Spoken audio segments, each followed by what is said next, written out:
Walang takot na nagbigay ng kanyang prediksyon ng isang psychic. Hinulaan niya ang kapalaran ng Pinoy Love Team sa taong 2025.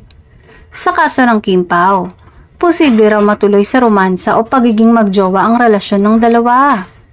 Bukod sa gustong-gusto raw ng masa ang kanilang tandem, marami rin daw ang nagwi-wish na sila ang magkatuluyan sa tunay na buhay. Magiging matagumpay din daw ang kanilang pelikula na ginawa lalo na't may clamor na muli silang magsama sa serye. Nakikita rin daw niya na may love team na ikakasal sa darating na taon.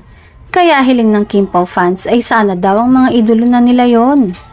Ang sigaw ng mga Kim Pao o nina Kim at Paolo, endgame na. Meaning, nagkaalaman na, endgame na raw at sina Kim at Paolo na.